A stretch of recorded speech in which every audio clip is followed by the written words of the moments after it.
이 시간에 그 본문이 좀 약간 긴 듯하기도 하지만 연결되는 부분들을 끊을 수가 없어서 연결을 하다 보니까 조금 길어졌습니다. 고린도후서 12장 1절에서 10절까지의 내용은 사도 바울께서 그 경험했던 그 정말 이루 말할 수 없는 하나님의 세계 경험했던 그 간증과 함께 그러나 아버지 하나님의 특별한 은총을 받은 사람으로 자만하거나 교만하지 않고 더욱더 겸손한 모습으로 아버지 하나님 앞에 영광이 되기를 바라고 원하는 고백들이 진솔하게 기록이 되어서 있는 내용들입니다. 사도 바울은 예수 그리스도를 다메섹 도상에서 만나기 직전까지 그의 이름은 사울이었습니다. 사울이라는 이름을 가졌던 사람으로 아버지 하나님 앞에 오만 방자하기 이를 데 없었던 사람이었습니다. 그러나 하나님의 사람들 곧 예수 그리스도를 믿는 사람들을 잡아가두거나 죽이기 위해서 다메섹으로 향하던 중에 누구를 만나게 됐다고요? 예수 그리스도를 만나게 되었고 예수 그리스도와 함께 임한 밝은 빛 앞에 그 사울의 눈이 멀게 되었죠. 이렇게 사울의 얘기가 사도행전 9장에 자세히 기록이 되어 있고 그리고 예수를 만난 사울은 바울로 그 작은 자, 낮은 자로 변화를 이루어가며 아버지 하나님의 나라를 확실하게 세워가는 자로 성령에 갔으며 성령의 이끌림 속에 아버지 하나님의 뜻을 거스르지 않고 아버지 하나님의 그 희한한 능력 가운데 완전하게 붙잡힌 바 된 자로 생명을 다하는 날까지 이끌림을 받았던 그 바울의 삶을 말씀 안에서 들여다보게 되면은 이분이야말로 기적 중에 기적을 맛보며 살아계신 하나님께 이끌림 받았던 사람이었음을 인정하지 않을 수가 없습니다. 그러나 지금 현재 예수 그리스도 안에 있는 많은 사람들이 너무나도 잘 알고 있는 사도 바울에 대하여서 그냥 뭐 다 그렇지는 않겠지만 성경에 기록된 한 사람으로 어떻게 보면 형식에 가깝게 다가서 있는 것이 참 안타까울 때가 있다라는 생각이 들 때가 있는데요. 우리의 믿음의 그 어떤 그런 성격상 우리 안에서 예수 그리스도 안에서 우리의 믿음은 어떤 우리 생각의 어떤 그런 형식의 틀을 깬 확실한 믿음으로 우리 자신들이 사도 바울과 같은 믿음 안에 거하되 우리 각자들의 그릇 믿음의 분량대로 역사에 가시는 하나님 앞에 더욱더 가까이 다가서가는 우리 모두가 되어지기를 예수 그리스도의 이름으로 부탁을 드립니다. 이 시간 듣게 하시는 말씀을 통하여서 우리에게 무엇을 깨닫게 하시려는가 그리고 어떠한 믿음의 자세로 행하여 가기를 바라시는가를 다시 한 번 더 점검하는 정말 귀하고 복된 시간이 되기를 예수 그리스도로 부탁을 드리면서 이 시간 본문을 말씀에 읽어보려고 합니다. 본문을 통해서 보게 되면은 어떤 말씀이 언급이 되냐 할 때 셋째 하늘에 대한 말씀이 언급이 되어 있습니다. 그래서 셋째 하늘에 대하여서 먼저 정말 짚고 넘어가 보려고 하는데요. 성경을 통하여서 보게 되면 그 옛날 유대인들은 하늘이 세 층으로 되어 있다고 생각을 했어요. 하늘이 세 층으로 구분되어져 있다고 생각을 했어요. 그런데 이러한 생각대로 우리가 틀렸다고 할 수 없는 것이 뭐냐 하면 그 유대인들이 생각하는 첫째 하늘에 대해서 보게 되면은 첫째 하늘은 이렇게 사람의 눈으로 바라볼 수 있는 그냥 평범한 하늘 있지 않습니까? 평범한 하늘로 날개 달린 새들을 좀 높이 날아가는 그런 새들을 그 높이를 볼 때에 그 정도의 높이 그 모습을 첫째 하늘이라고 생각을 했습니다. 유대인들이 첫째 하늘이라고 하였고 둘째 하늘은 해와 달과 별들이 떠있는 창고 그러니까 육신의 눈으로 보기에 아련한 그런 모습의 하늘을 둘째 하늘이라고 했습니다. 그리고 셋째 하늘은 해와 달과 별들이 떠있는 하늘을 지나서 가장 높이 있는 그러니까 눈에 보이지 않지만 둘째 하늘을 지나치면 하나님의 거룩하신 처소가 있다라고 생각한 그곳을 유대인들은 셋째 하늘이라고 생각을 했답니다. 그런데요, 셋째 하늘에 대한 설명이 너무나도 상세하게 잘 기록이 되어 있는 말씀이 있어서 그 말씀을 함께 보려고 하는데요. 그 말씀이 어디에 있냐면은 에스겔서 1장에 기록이 되어 있어서 우리 함께 찾아서 합독을 해보려고 합니다. 에스겔 1장 26절에서 28절까지입니다. 구약성경 1152페이지 정도에 있습니다.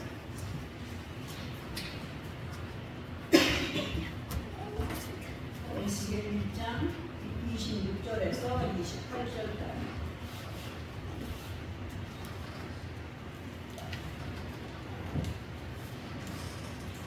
찾았으면 함께 합독해봅니다. 시작. 그 머리 위에 있는 궁창 위에 보좌의 형상이 있는데 그 모양이 남보석 같고 그 보좌의 형상 위에 한 형상이 있어 사람의 모양 같더라. 내가 보니 그 허리 위의 모양은 단쇠 같아서 그 속과 주위가 불 같고 내가 보니 그 허리 아래의 모양도 불 같아서 사방으로 광채가 나며 그 사방 광채의 모양은 비오는 날 구름에 있는 무지개 같으니 이는 여호와의 영광의 형상의 모양이라. 내가 보고 엎드려 말씀하시는 이의 음성을 들으리라. 아멘. 자, 이 말씀은 하나님의 사람 에스겔 선지자가 친히 아버지 하나님의 음성을 듣고 기록한 거였어요. 아버지 하나님의 보좌가 궁창에 있다라고 26절에 기록하고 있죠. 그러면 아버지 하나님의 보좌가 있는 궁창은 뭐냐 할 때 궁창이란 지구를 둘러싸고 있는 대기권의 넓은 공간으로 이 공간을 사람들은 뭐라고 하냐? 창공이라고 합니다. 창공. 그리고 창공이라고 하는 우주 공간에 아버지 하나님의 보좌가 펼쳐진 곳이라고 기록이 되어 있으면서 아버지 하나님의 허리 위의 모양이 단쇠 같다라고 기록을 하고 있습니다. 근데 원래 단쇠라고 하는 것은 어떤 것을 의미하느냐 할 때 불에 아주 강하게 달궈져서 뜨거워져 있는 쇠붙이를 단쇠라고 합니다. 이 저기 칼 같은 거, 도 같은 거 만들 때 가면 불 속에 집어넣었다 나올 때 쇠가 어때요? 색깔이 볼게 달아올라 있죠. 이것을 단쇠라고 합니다. 그러나 성경에서 아버지 하나님의 모습을 표현하는 단쇠는 어떤 말로도 표현하기 어려울 정도로 눈이 부시는 빛이 되게 합니다. 빛과 아버지 하나님의 무한하신 능력을 표현하는 의미를 단쇠라고 기록을 하고 있습니다. 그리고 하나님께서 좌정하여 계신 허리 아래 부분도 불 같아서 광채가 난다라고 기록이 되어 있는데 저도 예전에 그런 얘기 한 번 한 적 있죠. 하나님의 보좌 그 둘레를 감싸고 있는 빛나는 색깔은 세상의 어떤 말로도 표현할 수 없는 그러한 빛이라고 얘기를 드린 적이 있고 그러나 그 모습은 보이지 않지만 그 발등상은 그 보였다라고 한 얘기를 제가 드린 적이 있어요. 정말 믿음이 없을 때 기도하는 가운데 하나님께서 보여주신 그 상태를 나중에 가서 말씀에서 깨닫게 됐는데 이렇게 하나님께서 좌정하여 계신 허리 아래 부분도 불 같아서 광채가 난다라고 기록이 되어 있는데 그러면 왜 아버지 하나님의 상체와 하체를 이렇게까지 굳이 구분해서 기록을 하였을까에 대하여서 우리가 좀 궁금해해야 됩니다. 자, 그래서 아버지 하나님의 상하체의 표현을 이렇게 한번 말씀을 드려보려고 합니다. 우리가 알고 있는 아버지 하나님은 우주 만물을 통치하시는 분이십니다. 아멘. 우주 만물을 통치하시는 분으로 아버지 하나님의 보좌는 하늘에 있지만 이 땅은 하나님의 발등상이 있는 곳이라고 이사야 66장 1절에 보면은 여호와께서 이같이 말씀하시되 하늘은 나의 보좌요 땅은 나의 발판이니 하셨고 사도행전 10장 49절 50절에서 보게 되면은 주께서 이르시되 하늘은 나의 보좌요 땅은 나의 발등상이니 너희가 나를 위하여 무슨 집을 짓겠으며 나의 안식할 처소가 어디냐? 이 모든 것이 다 내 손으로 지은 것이 아니냐라고 기록을 하고 있습니다. 그러므로 위로 하늘이나 아래로 땅이나 어느 것 하나라도 하나님의 간섭과 하나님의 은혜, 즉 하나님의 통치하심과 하나님의 주관하심이 있는 공간을 하나님의 상과 하체로 나뉘어서 생각을 해볼 수 있게 하시는 말씀입니다. 그리고 에스겔 1장 28절을 통하여서 에스겔 선지자께서 하나님의 모든 전체적인 모습을 어떻게 표현을 해 보았느냐 하면은 비가 오는 날 구름 속에 있는 무지개 같다라고 표현을 해왔죠. 앞에서 우리가 합독한 것 말씀처럼. 자, 이제부터 잘 들어보시기 바랍니다. 잘 들어보시고 이해를 하셔야 됩니다. 무지개는 몇 가지의 색깔로 표현되어 있습니까? 7가지의 색깔로 표현되어 있습니다. 우리는 앞부분을 통하여서 아버지 하나님의 모습을 허리 위와 허리 아래로 그 의미에 대하여서 들었고, 이제 무지개 7이라는 숫자와 하나님의 모습을 들어보게 될 텐데요. 우리는 보통 7 할 때 7수를 완전수라고 합니다. 예수 그리스도 안에서 하나님의 수를 완전수라고 할 때 그것을 식이라고 우리는 말하고 있습니다. 자, 그러면 왜 7의 숫자를 완전수라고 할까에 대해 설명을 드릴 때에 또 궁금한 것이 좀 풀어지기 바랍니다. 7에서 3은 하늘의 수입니다. 3은 무슨 의미냐? 그 3의 수의 의미가 성령, 성부, 성자, 삼위일체가 되시는 하나님을 기억하시기 바랍니다. 성부, 성자, 성령, 수가 몇 개입니까? 3수죠. 자, 그 성령으로 범위를 두고 기억을 하고요. 그리고 하나님의 허리 아래로 하나님의 발등상이 임하여 계시는 곳, 우리의 삶의 현장입니다. 7 숫자에서 3을 제한 4의 숫자를 우리는 행위로 보아야 됩니다.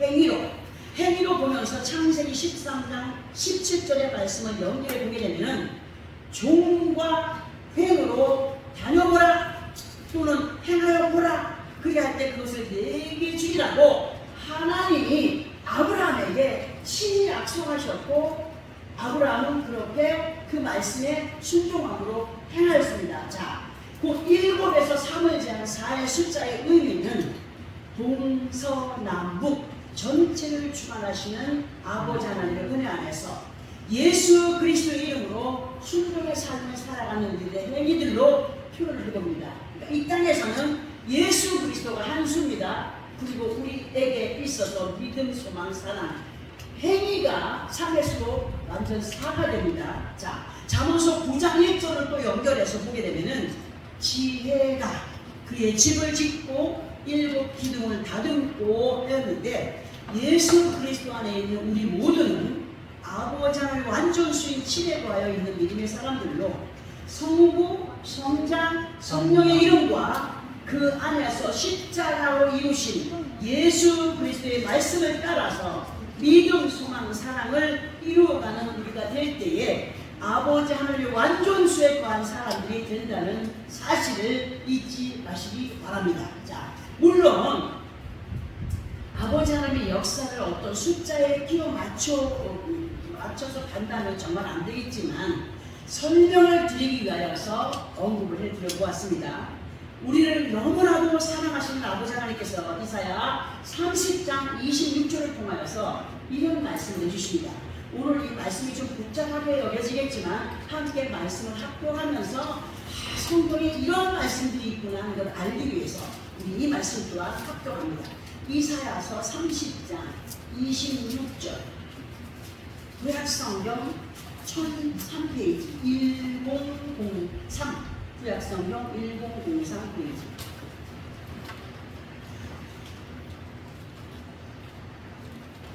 이사야서 30장 26절입니다. 이사야 30장 26절 구약성경 1003페이지 자, 함께 합동합니다. 시작. 여호와께서 자기 백성의 상처를 싸매시며 그들의 낮은 자리를 고치시는 날에는 달빛은 햇빛과 같고 햇빛은 7배가 되어 7날의 빛과 같으리라. 아멘. 7날의 빛과 같으리라 연결되는 것이 무지개이며, 그리고 7수에서 3수는 하나님의 수이며 4수는 이 땅에서 예수 그리스도와 함께하는 우리에게 있어서 믿음, 소망, 사랑을 가지고 행하는 행위라고 말씀을 드렸습니다. 자, 그러면 하나님의 역사가 이 말씀을 볼 때에 이러한 완전한 하나님의 소원에 관한 자들로서의 삶을 살아갈 때에 하나님은 우리들의 모든 상처를 싸매시고 역사해 주시고 응답해 주시고 해결해 주신다고 말씀을 하시는 분이에요. 그리고 우리를 예수 그리스도 자녀 삼아 주신 아버지 하나님께서는 자녀된 하나님의 백성들에게 많은 것을 보이시고 이루시기를 바라시는 분으로, 앞부분에서 언급해드렸던 잠언서 9장 1절의 말씀처럼 하나님의 지혜 곧 명철하신 말씀의 인도 속에 성령의 은혜를 따라서 예수 그리스도 이름으로 믿음의 든든한 기둥을 세워가며 아버지 하나님께서 기뻐하시는 성전들로 세워져 갈 때에 지금 우리가 합독한 이사야 30장 26절의 말씀을 나타내 보여주게 되라. 우리는 항상 복이 먼저가 아니라 그랬습니다. 뭐가 먼저예요? 말씀에 순종함으로 따라가는 것이 먼저라고 했고, 하나님의 영광된 자리에 먼저 나아가는 것이 먼저라고 했고, 그리할 때 결과를 하나님께서는 나누시는 분이라고 했어요. 잘한 자에게 잘한 것이요 못한 자에게 못한 것이요 결과를 우발하신 하나님이신 것을 우리는 늘 들어왔습니다. 자, 모든 범사의 일들, 그것이 어떤 문제가 되었든지, 아픔이 되었든지 슬픔이 되었든지 아니면 고통이 되었든지 해결해 주시고 고쳐 주신다라고 하시지만, 먼저 우선이 하나님의 역사를 받아들일 만한 믿음이 우리 각자들에게 있을 때, 그리고 믿는 자들로서 믿음의 행위를 행하여 갈 때에 그 상태에 따라서 7배로 임하여지는 7날의 빛과 같다라고 말씀하십니다. 악한 영들이 한 길로 왔지만 몇 길로 떠나간다고? 7갈래로 떠나간다. 믿음 안에서 역사되어지는 하나님의 뜻을 우리에게 계속 7수로 말씀을 해주고 계십니다. 그래서 또 설명을 드려봅니다. 앞에서 위로는 아버지 하나님의 수가 3이라고 했고, 아래로는 예수 그리스도와 함께 믿음, 소망, 사랑의 모든 믿음의 행위가 숫자 4의 수라고 할 때에 성부, 성자, 성령 하나님 그리고 예수 그리스도를 행하여 가는 믿음이 일치가 될 때에 아버지 하나님의 역사는 7날의 빛으로 하나님의 언약이 확실하게 믿고 행한 자들 앞에 나타나게 된다는 사실을 우리에게 알려주신 겁니다. 늘 우리는 어떤 축복, 어떤 역사보다도 먼저 믿고 행함에 있어서 매네매네 대결하시는, 그리고 보완하시는 아버지 하나님 앞에 실천의 삶이 먼저 중요하다는 사실을 항상 강조해 들었고, 그리고 우리는 그렇게 들어왔기 때문에 알고 있습니다. 그리고 시편 11편 4절을 보게 되면은 여호와께서는 그의 성전에 계시고, 여기 지어진 성전에 계시는 것도 중요하지만 우리 각자들은 예수 그리스도로 하나님의 성전들입니다. 자, 여호와께서는 그의 성전에 계시고 여호와의 보좌는 하늘에 있으며 그의 눈이 인생을 통촉하시고 그의 안목이 그들을 감찰하시는 도다 하셨습니다. 우리의 모든 것을 바라보시고 세워보시고 감찰하시는 여호와, 온 우주 공간을 주관하시는 하나님은 세상의 모든 곳에 눈이 가 계시는 분이시지만 특별히 예수 그리스도 이름으로 하나님의 자녀된 자들을 살피시는 하나님이시고 간섭하시는 하나님이심을 다시 한 번 더 시편 11편 4절의 말씀을 통하여서 우리로 보게 하셨습니다. 이 시간 본문을 통하여서 우리로 깨닫게 하시는 것이 뭐냐인데요, 본문 2절부터 보게 되면은 내가 그리스도 안에 있는 한 사람을 아노니 그는 14년 전에 셋째 하늘에 이끌려간 자라. 가로 열고 그가 몸 안에 있었는지 몸 밖에 있었는지 가로 닫고 나는 모르거니와 하나님은 무엇이라고 아시느니라 하셨습니다. 이 말씀의 내용은요, 사도 바울께서 그의 날 아버지 하나님의 은혜를 얼마나 안고 살았는지 알 수 있는 말씀으로 자기 자신이 이 삶 중에 그 영혼이 아버지 하나님을 뵌 자로 그러나 자기 자신이 대단하게 여기는 사람들의 믿음에 관심이 자기에게 있어질 것을 염려해서 그러나 많은 요즘에 많은 사람들이 자기의 의를 얼마나 드러냅니다. 나는 뭐 금식을 뭐 몇 번을 40일금식을 몇 번을 했고 나는 할례 갔다 왔고 그리고 자기 자신이 많이 깨진 상태에서 사람 앞에 자기를 과시하는 사람들이 얼마나 많습니까? 이 사도 바울의 겸손을 우리가 배워야 돼요. 자기가 하나님을 본 자이지만 그러나 자기 자신이 대단하게 여겨져서 사람들의 관심이 그 자신에게 있어질 것을 염려하여서 자기 자신인 것을 감추고 간증하는 내용들. 그리고 4절에서 보면은 그가 낙원으로 이끌려가서 말로 표현할 수 없는 많은 것을 보고 듣고 왔음을 고백하면서 본문 5절을 보게 되면 뭐라고 기록이 되느냐. 본문 5절을 함께 합독을 해보겠습니다. 시작. 내가 이런 사람을 위하여 자랑하였으나 나를 위하여는 약한 것들 외에 자랑하지 아니하리라. 아멘. 이 말씀 주려면 또 부끄러워서 항상 부끄러워하면서도 왜 그렇게 또 돌아서 잊어버리는지 모르겠습니다. 사도 바울은 자기 자신을 아버지 하나님 앞에 고백하거나 사람들에게 자신을 소개할 때에 디모데전서 1장 15절을 보게 되면 사도 바울 자신을 죄인 중에 뭐라고? 괴수라고 했습니다.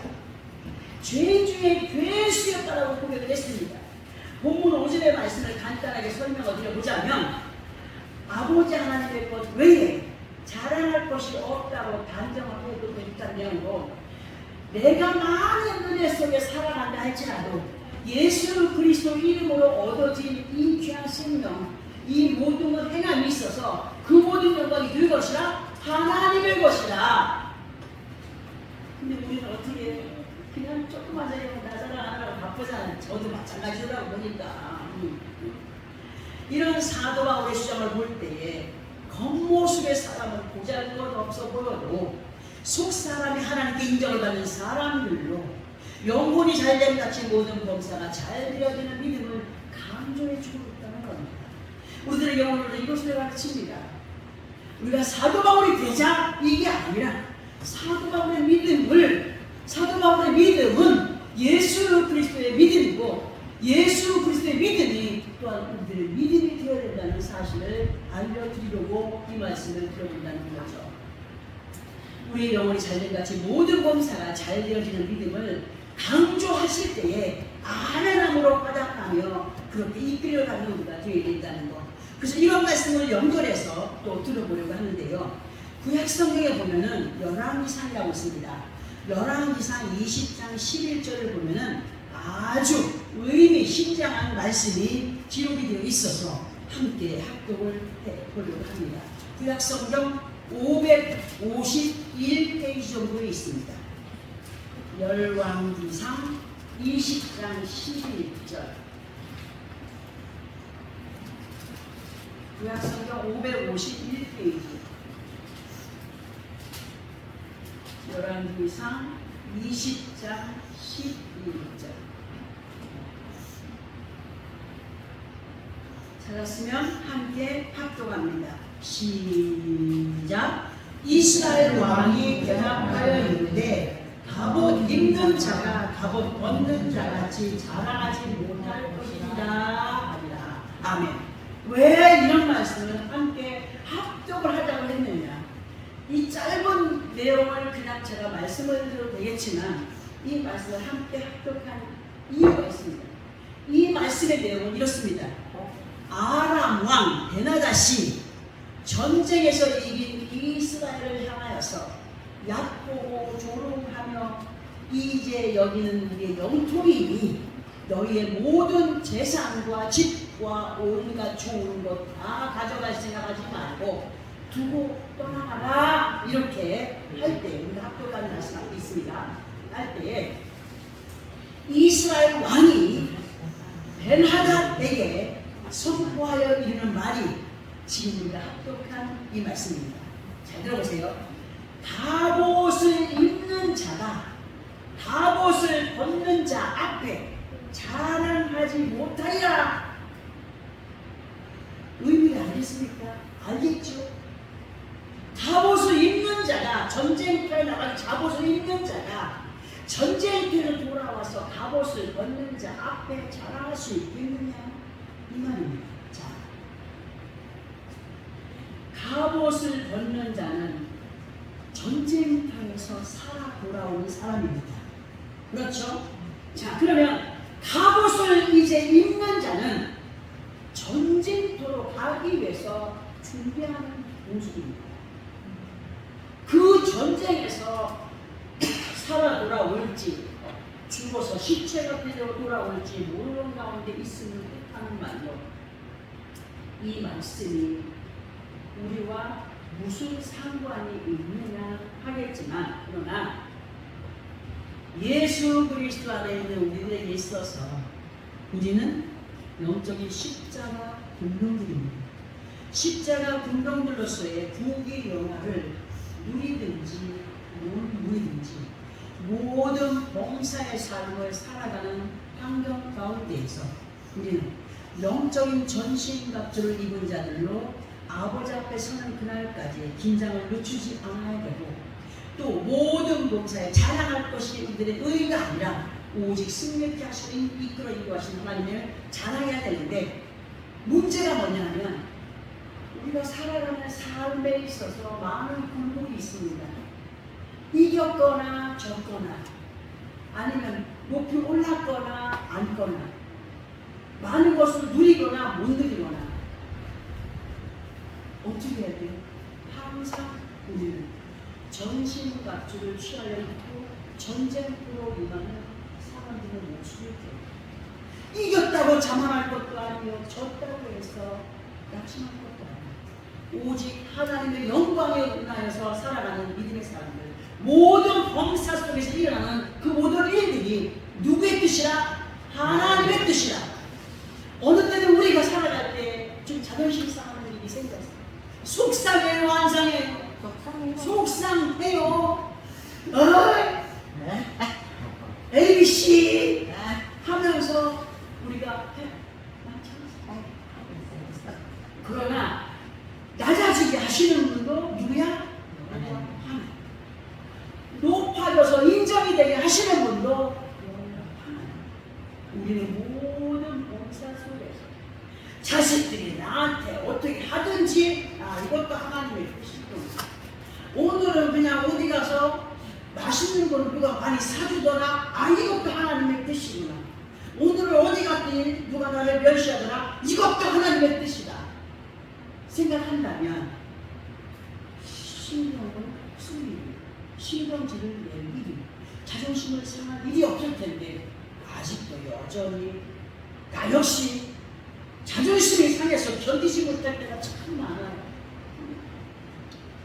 이스라엘 왕이 만났을 때 갑옷을 벗는 자 앞에 갑옷을 입는 자, 이말 우리는 예수 그리스도 안에서 잘났다, 완벽하다 하는 사람들이 내 앞에서 자랑한다 할지라도 이 말씀을 기억하십니까? 혹시 내가 또 그런 자리에 있지 않는가 돌아보면서 우리는 아버지 앞에 서는 그날까지 긴장을 주지 않아야 되고, 또는 모든 범사에 자랑할 것이 우리의 의가 아니라 오직 승리케 하시고 이끌어 인도하시는 아버지 하나님을 자랑한다라는 우리가 되어야 됩니다. 그리고 이러하신 아버지 하나님의 은혜 안에 살아가고 있는 것에 감사하는 우리가 되기를 바라는 마음으로 열왕기상 20장 11절의 말씀을 언급해 보았습니다. 우리는 정말 연약합니다. 부족합니다. 정말 연약한 인간들에게 있어서 어제 은혜 안에 있었다고 오늘도 그 은혜 안에 살아가고 있다는 착각 속에 지나지는 거죠. 어제 은혜를 받았니? 그 오늘도 은혜를 받아라. 오늘도 은혜를 받았니? 내일도 은혜를 받아라. 그것을 유지하는 우리가 되기를 바랍니다. 근데 우리는 어제 은혜에 시대가 참 많지 않습니다. 오늘 또한 역사하신 아버지 하나님의 은혜를 누려가는 믿음의 사람입니다.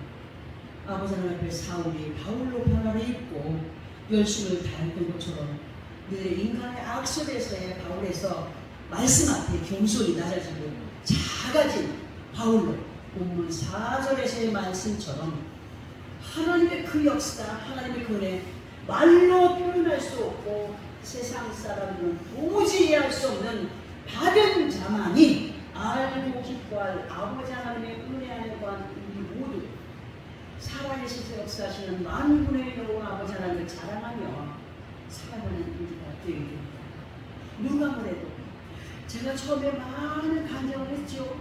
많은 역사 속에 살아서 얘기했죠. 이해 못하는 사람들은 한 사람도 있었습니다. 그러나 은혜는 뭐한 자만이 한다? 받은 자만이 한다. 우리 모두는 사도 바울만이 겪는 그 은혜가 아니라 예수 그리스도 안에서 우리 모두에게 준다라고 약속하신 하나님 앞에 그 은혜를 누려가는 우리 모두가 되어야 됩니다. 나 혼자 아니요. 우리 모두가 되어야 된다는 사실. 예수 그리스도로 우리 한 사람 한 사람 아버지 하나님 귀한 자를 삼아주신 것을 우리는 감사하고 감격의 기쁨을 누려가는 진정한 그리스도 안에서 한 사람. 우리 주님이 지난주에 뭐라고 했습니까? 19이 다 어디로 갔니? 10명에서 10명이 다 은혜를 받았는데 어찌 이방이 한 사람만 내 앞에 왔느냐? 응? 우리 주님께서 말씀하십니다. 진정한 그리스도 안에서 한 사람. 많은 사도들이 있었고 많은 선지자들이 있었지만 그 중에 한 사람 사람이 있어요. 우리 또한 예수 그리스도 안에서 정말 하나님께서 인정하시는 한 사람이 세워졌고 열심을 다해서 성부, 성자, 성령 삼위일체 되신 아버지 하나님께 인정이 되는 예수 그리스도와 함께 믿음을 주고하는 사랑을 보고하는 하나님의 완전수에 그하여 하나님을 기쁘시게 하는 그리고 그 안에서 천국을 맛보며 갈등하며 자랑하며 기쁨을 맛보며 살아가는 우리 모든 삶을 보여주고 말씀을 듣게 하시는 말씀입니다. 항상 마음에 기억하면서 정말 우리의 모든 순간마다 분초마다 많은 것을 이루어주겠다라고 오늘도 약속하시는 그 아버지 앞에 부끄럽지 않은 믿음 영광이 되는 능력의 삶이 되는 모든 우리의 승리들이 되어지는 예수 그리스도 이름으로 축원합니다. 아멘. 기도합니다.